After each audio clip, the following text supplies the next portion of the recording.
Hello friends, నమస్తే. Welcome back to మంచి శాస్త్రవల్. ఈరోజు నేను మీకు ఒక అద్భుతమైన బుక్ చెప్పబోతున్నాను. రీడింగ్ అనమాట. ఇది చాలా బాగుంటుంది. ఈరోజు వసంత పంచమి, అందుకే ఈరోజు స్టార్ట్ చేస్తున్నాను. ఓకే, ఈ బుక్ పేరు వచ్చి ఆత్మానుభవాలు, అంటే ఎకోస్ ఆఫ్ ద సోల్. ఆత్మ ట్రావెల్ చేసి ఇలాంటి అనుభవాలు పొందింది. అంటే ఈ బుక్ రాసిన ఆమె వచ్చి ఎకో బొడ్డైన్ అని, ఆమె ఎకోస్ ఆఫ్ ద సోల్ అనే ఇంగ్లీష్ పుస్తకాన్ని రాసింది. ఆమె చిన్నతనంలో ఎన్నో ఒడిదుడుకులు ఎదుర్కొని వాటిని అధిగమించి ఆత్మ ప్రబోధంతో ఆధ్యాత్మిక ఆత్మ మార్గంలోని ప్రవేశించడం జరిగింది. ఎప్పుడు ఎక్కువ కష్టాలు పడే వాళ్ళే స్పిరిచువల్ లైఫ్ని త్వరగా స్టార్ట్ చేస్తారు. అంతేగాని బాగా సుఖాలుండి కరెక్ట్ టైంకి తినడం, అంటే ఏ కష్టం లేని వాళ్ళు స్పిరిచువల్ లైఫ్లోకి రావడం కష్టం. బాగా కష్టాలు పడిన వాళ్ళే స్పిరిచువల్ లైఫ్లోకి వస్తారు. ఓకే, ఈమె ఈ రచయిత వచ్చి ఈమెకి దేవదూతలు, ఏంజల్స్ అంతా సహకరిస్తారనమాట. అంటే ఆమె ఎక్కడికి వెళ్ళాలన్నా తీసుకువెళ్ళడం, ఆమెకి ఆ లోకాలన్నీ చూపించడం, అలాంటివన్నీ చేస్తారు. ఈ బుక్లో ఆమె అవన్నీ రాసిందనమాట. ఆమె జర్నీ ఆఫ్ ద సోల్, అంటే ఆమె సోల్ ఎక్కడెక్కడికి వెళ్ళింది, ఏమేమి చూసింది, అక్కడ ఏమేమి ఉండేవి, ఇవన్నీ ఆమె ఈ బుక్లో రాస్తున్నారు. నేను ఈ బుక్ మీకు అందరికీ చెప్పాలని నేను చాలా రోజులుగా అనుకుంటున్నాను, కానీ ఈరోజు నాకు కుదిరింది. ఈ పుస్తకం చాలామంది జీవితాలకు ఒక ప్రేరణగా నిలుస్తుందన్నమాట. ఇన్స్పైర్ అవుతారు మీరు ఈ బుక్ కానీ విన్నారంటే.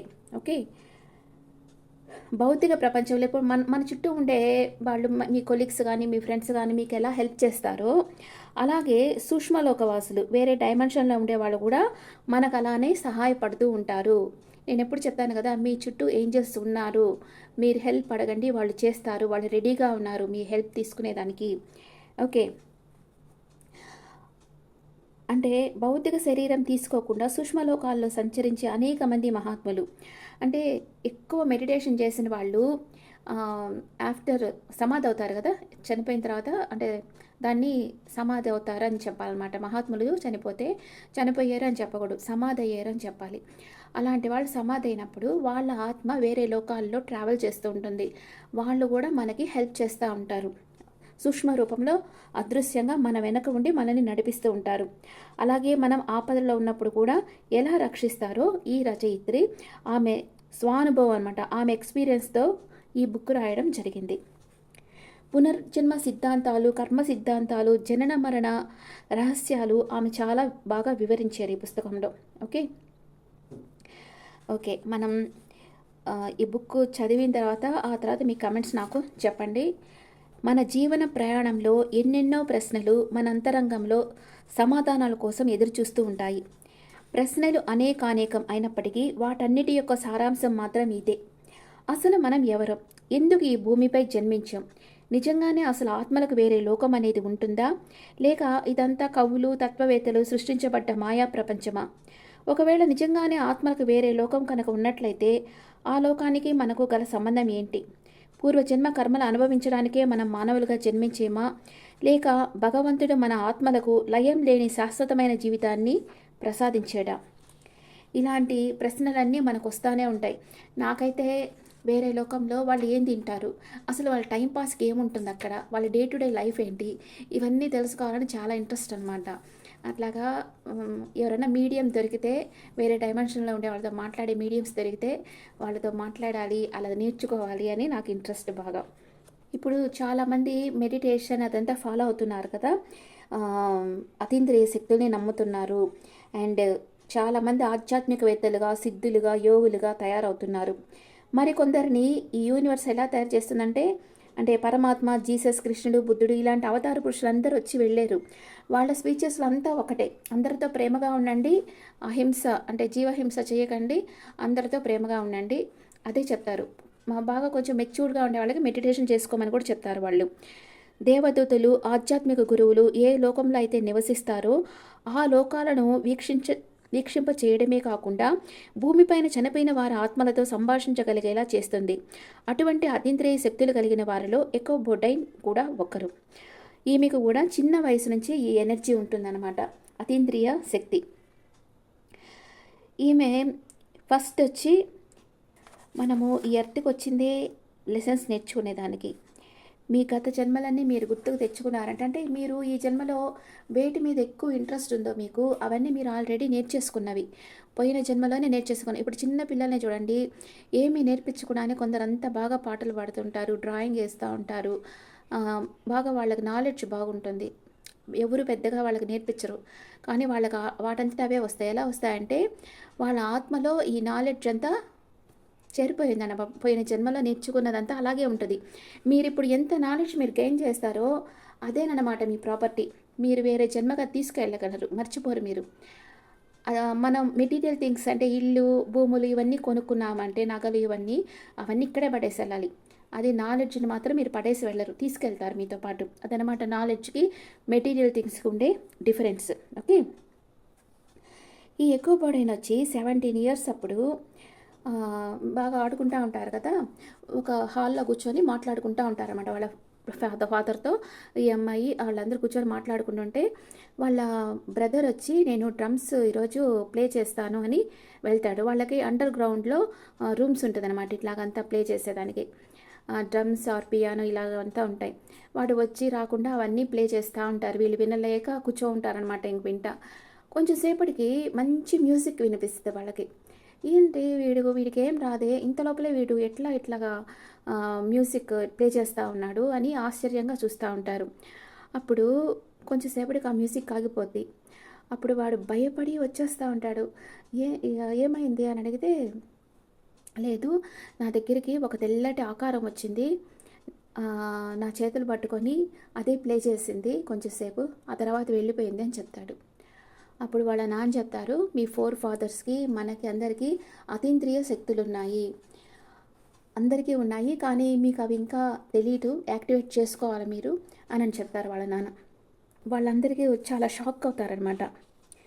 దేవదూతలంటే ఎక్కడో పైనుంచి మన కంటికి కనపడకుండా ఉండి మనని రక్షిస్తుంటారు అని అనుకున్నాం, కానీ మన చుట్టూనే తిరుగుతా మనకి ఇట్లాగా అదృశ్యంగా మనల్ని చూస్తూ ఉన్నారని ఇప్పుడే నేను తెలుసుకుంటున్నాను అని అనుకుంటుంది అమ్మాయి. స్పిరిట్ గైడ్స్ అనమాట.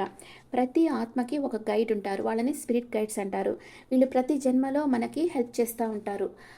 మీరు ఏం చేయాలి, మీ అంతరాత్మ ఎప్పుడు ఇన్నర్ వాయిస్ వినండి అని చెప్తాను కదా, మీ స్పిరిట్ గైడ్ మాట్లాడటమే అనమాట. అది మీ లోపల నుంచి మీకు సజెషన్ ఇస్తుంటారు. మీరు మెడిటేషన్లో కూర్చుంటే మీ స్పిరిట్ గైడ్ మీతో మాట్లాడతారు. ఓకే. ఈ ఎకో బోర్డ్ అయిన వాళ్ళ అమ్మ చర్చికి వెళ్తుంటారనమాట డైలీ. అప్పుడు ఆ ఫాదర్కి చెప్తారు, ఇలా జరిగింది మా ఇంట్లో, ఏం చేయాలి అని చెప్తే, అప్పుడు ఆ ఫాదర్ అంటారు, ఒక ఆవిడ ఫోన్ నెంబర్ ఇస్తారు. ఆవిడ మీడియం అనమాట. అంటే వేరే డైమెన్షన్స్ ఉంటే వాళ్ళతో మాట్లాడగలిగే శక్తి ఉండే ఆమె అనమాట ఆమె. అప్పుడు ఆమె ఫోన్ చేస్తుంది, వాళ్ళమ్మ ఆమెకి ఫోన్ చేస్తే ఆమె ఆ ఫోన్ తీసుకొని నేను వెయిట్ చేస్తూ ఉన్నాను మీ ఫోన్ కోసం అని చెప్తారనమాట. ఆమె జరిగిందంతా చెప్తే, అవును ఆ తెల్లని ఆకారం వచ్చి ఆ అబ్బాయికి ఒక గురువుగా ఉండాలి అనుకుంటున్నారు, అందుకే అబ్బాయికి కనిపించారు అని చెప్తారు. మిగతా నలుగురికి, వాళ్ళు 5 మంది అనమాట, మిగతా నలుగురికి కూడా ఆ అతీంద్రియ శక్తి సామర్థ్యాలు ఉన్నాయి అని చెప్తారనమాట ఆవిడ. మళ్ళీ ఈ విషయాలన్నీ వినిన తర్వాత ఎకోబర్డైన్కి ఒక ప్రశాంతత అనేది కరువైపోతుంది. ఆధ్యాత్మిక గురువులు డ్రమ్స్ వాయించడం ఏంది, మాకందరికీ అతీంద్రియ శక్తులు ఉన్నాయా, అసలు అతీంద్రియ శక్తులు కలిగి ఉండడం అంటే ఏమిటి, అసలు వీటన్నిటి అంతరార్థం తెలుసుకోవడానికి ఆవిడని తప్పకుండా కలవడానికి వెళ్ళాలని వాళ్ళ అమ్మతో చెప్తుంది ఈ అమ్మాయి. ఒక వారం తర్వాత ఆమెను మొదటిసారి కలుస్తారు వీళ్ళు. ఆమె పేరు ఈవ్ ఉల్సిన్. మొదటిసారి కలిశాక ఈమె లైఫ్నే చేంజ్ చేసే ఎక్స్పీరియన్స్ ఈమెకు ఎదురవుతుందన్నమాట. వీళ్ళు వెళ్ళినప్పుడు ఆమె ఒక గదిలో కూర్చొని బుక్ చదువుకుంటూ ఉంటారు. ఈ ఉల్సిన్ చాలా మంచి వ్యక్తి. ఆవిడ సుమారు 50 సంవత్సరాల వయసులో ఇంగ్లాండ్ని విడిచిపెట్టి సెయింట్ పాల్, మిన్సోటాలో నివసించసాగారు. ఇండియానాలో డిప్లొమా సంపాదించినట్లుగా ఆవిడ ఇంట్లో గోడ మీద సర్టిఫికేట్ తగిలించి ఉంది. ఈమె అబ్జర్వ్ చేస్తా ఉంది ఆమె ఇంట్లో ఏమేమి ఉన్నాయి అని. అంతేకాకుండా ఆవిడ మీడియంషిప్లో డిగ్రీ కూడా సంపాదించారు. కొందరికి ఇటువంటి అతీంద్రియ శక్తులు ఎక్కడి నుంచి వస్తాయి అన్న విషయం నా ఊహకు కూడా అందేది కాదు. ఇటువంటి శక్తులు పెంపొందించుకోవడానికి పాఠశాలలు కూడా ఉన్నాయన్న విషయం నన్ను ఆశ్చర్యానికి గురిచేసింది. ఆవిడని నేను కలిశాక కొంత సమయం తదేకంగా నా వంక చూసి, నేను పుట్టుకతోనే దివ్య దృష్టి, జరగబోయే విషయాలను ముందుగానే తెలుసుకునే శక్తి దూరశ్రవణం అంటారు కదా, వేరెక్కడో జరిగేది కూడా వీళ్ళకి వినిపిస్తూ ఉంటుంది. దూరదృష్టి, దూరశ్రవణం ఇవన్నీ ఉంటాయి. ఇవన్నీ కుండలిని శక్తి అవేకన అయిన వాళ్ళకి ఉంటాయి. ఇలాంటి అతీంద్రియ శక్తులని ఈ అమ్మాయికి ఉన్నాయని ఆమె చెప్తుందన్నమాట. వేరే లోకాలలోని ఆత్మలతో సంభాషించగలిగే నైపుణ్యంతో, స్పిరిచువల్ హీలింగ్, ఉన్నత లోకాలలోని ఆత్మల సహాయంతో ఇక్కడి మానవులకు హీలింగ్ చేకూర్చగలిగే సామర్థ్యంతో జన్మించాను అని చెప్పారు. అంతేగాక నేను పుస్తకాలను రచిస్తానని, రేడియో టీవీల ద్వారా ప్రఖ్యాతి పొందుతానని, ప్రపంచమంతా పర్యటిస్తూ సుప్రసిద్ధురాలను అవుతానని కూడా చెప్పారు. నాకు ఉన్న అతీంద్రియ శక్తి సామర్థ్యాలలో పూర్తి ప్రావీణ్యం పొందిన తరువాత ఇతరులకు కూడా అతీంద్రియ శక్తిని ఎలా పెంపొందించుకోవాలో నేర్పుతానని కూడా తెలియజేశారు. నేను ఇది ఎందుకు చదువుతున్నానంటే మీకు ఈచ్ అండ్ ఎవ్రీ పాయింట్ మీకు అర్థం కావాలి బుక్లో అని నేను అంతా చదువుతున్నాను అనమాట. మీకు బోర్ కొట్టదనే అనుకుంటా. ఓకే, నాకు ఏ విషయం కమెంట్స్లో చెప్తా ఉండండి, నేను అప్పుడు చేంజ్ చేస్తూ ఉంటా. ఓకే, ఆవిడ చెప్పిందంతా విన్న తర్వాత నాకు అతీంద్రియ శక్తులు ఉన్నట్లుగా నాకు అనిపించడం లేదని, నాకు అందరిలాగే భర్త పిల్లలతో సర్వసాధారణమైన జీవితాన్ని గడపడానికి ఆశపడుతుందని చెప్పాను. నాకు ఉన్న సామర్థ్యాలన్నీ చిన్న వయసు నుంచే నాలో ఇమిడిపోవడం వల్ల ప్రత్యేకంగా వాటిని గుర్తించలేకపోతున్నానని, ఇతరుల మనోభావాలను నేను క్షుణ్ణంగా అర్థం చేసుకోగలని ఈవ్ అన్నారు. నా సున్నిత స్వభావం మరి శక్తి సామర్థ్యాన్ని ఉపయోగించుకునే విధానం తెలియకపోవడమే నా అనారోగ్యాలకు కారణమని కూడా ఆవిడ చెప్పారు. ఇదంతా విన్నాక నా జీవిత గమ్యం నేను ఊహించిన దానికన్నా పూర్తి భిన్నంగా అనిపించింది. నా ఆత్మ కోణం నుంచి నా జీవితాన్ని చూడడం నన్ను ఆశ్చర్యానికి గురి చేసింది. మా అమ్మకు కూడా అతీంద్రియ శక్తులు ఉన్నాయని, కొంతకాలం గడిచిన తర్వాత ఆవిడ ప్రజలకు హీలింగ్ చేకూర్చుతూ, సైకిక్ రీడింగ్ చేస్తూ తన జీవితాన్ని సాగిస్తూ సుప్రసిద్ధురాలు కాగలరని చెప్పారు. ఓకే, ఇలాగా అందరి గురించి ఆమె చెప్తుందనమాట. మీ అందరికీ ఆ శక్తులు ఉన్నాయి, మీరందరూ వాటిని యాక్టివేట్ చేసుకోండి, అవి ఆల్రెడీ మీకున్నాయి, మీరు జస్ట్ కొంచెం సాధన చేస్తే అవన్నీ యాక్టివేట్ అవుతాయి అని చెప్తారు ఆవిడ. నా సైకిక్ రీడింగ్ పూర్తి కాకముందే నేను ఇంటికి వెళ్ళగానే ఒక తెల్లని వస్త్రాన్ని మా తండ్రి గారి తల మీద ఉంచమని చెప్పారు. నేను కానీ మా అమ్మ కానీ మా నాన్న మైగ్రేన్ నొప్పితో బాధపడుతున్నారని ఆవిడకి చెప్పలేదు. అంటే వాళ్ళ నాన్నకు ఆల్రెడీ మైగ్రేన్ తలనొప్పి ఉంది, కానీ వీళ్ళెవరూ ఆ విషయం ఆమెతో చెప్పలేదు.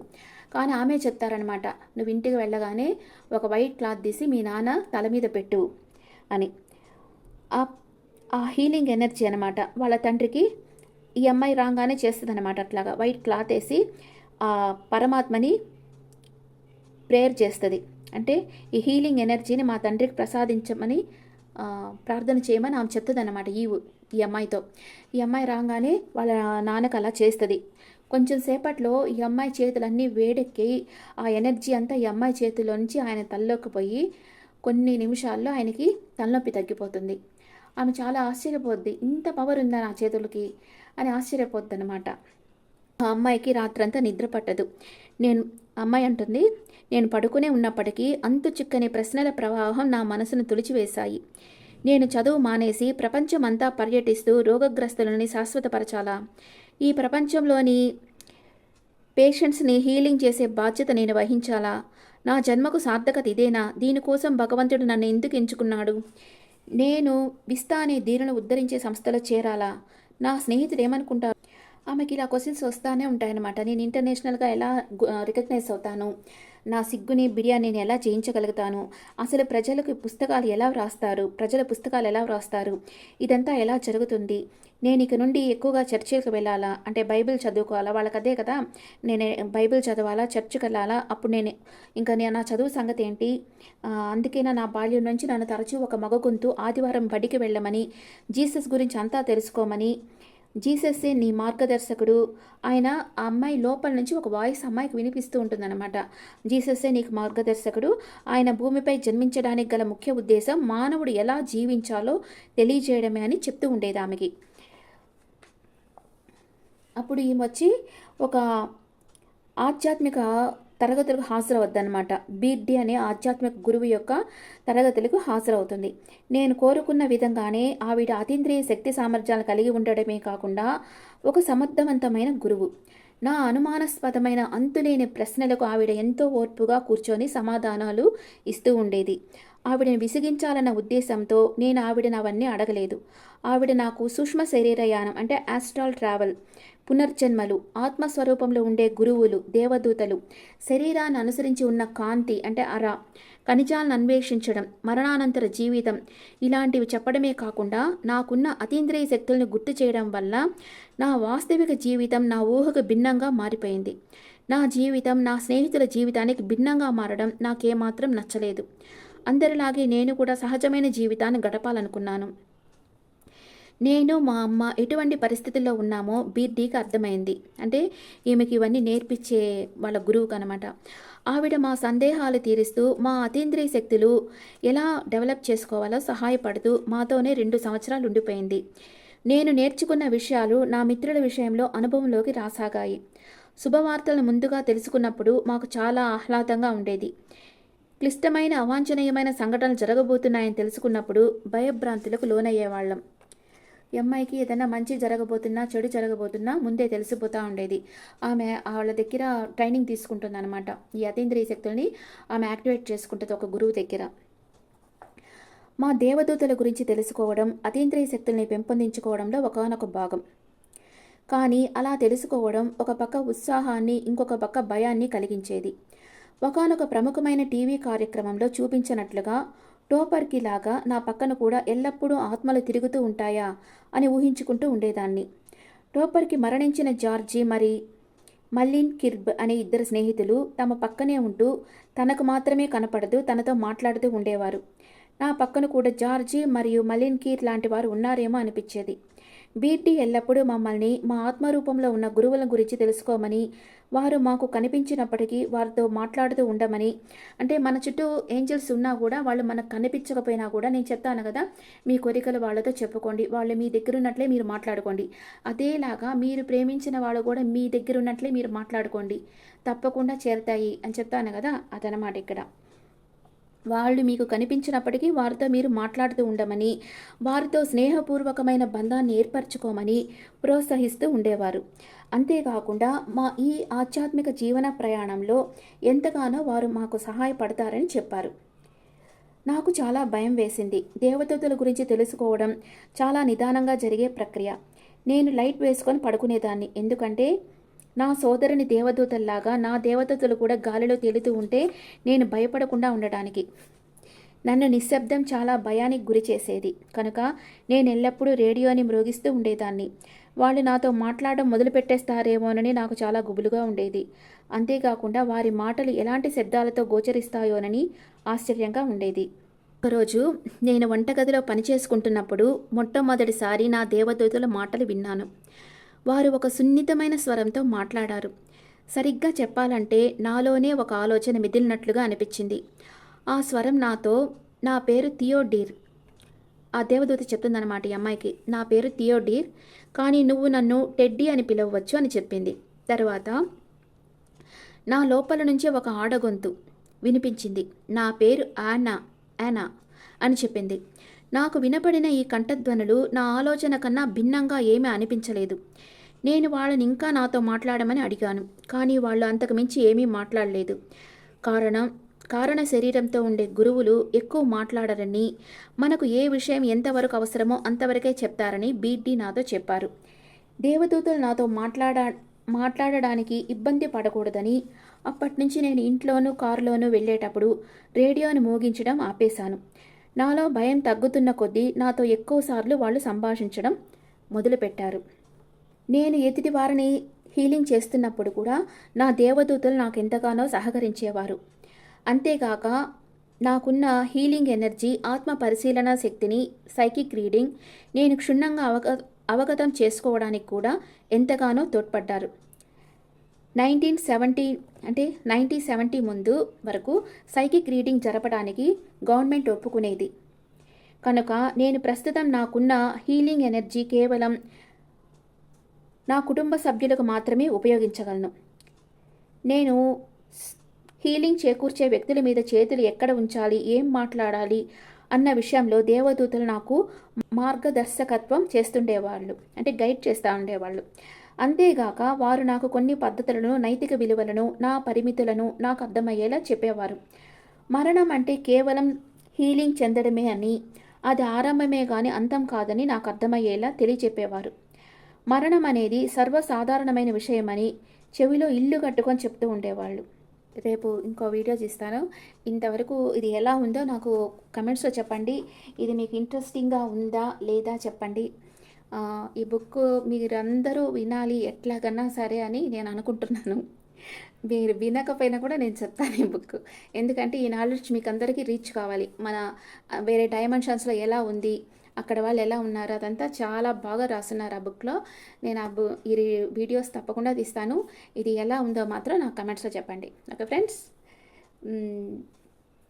ఇంతవరకు ఓపికతో నా ఇది బుక్ రీడింగ్ విన్నందుకు చాలా చాలా థాంక్స్.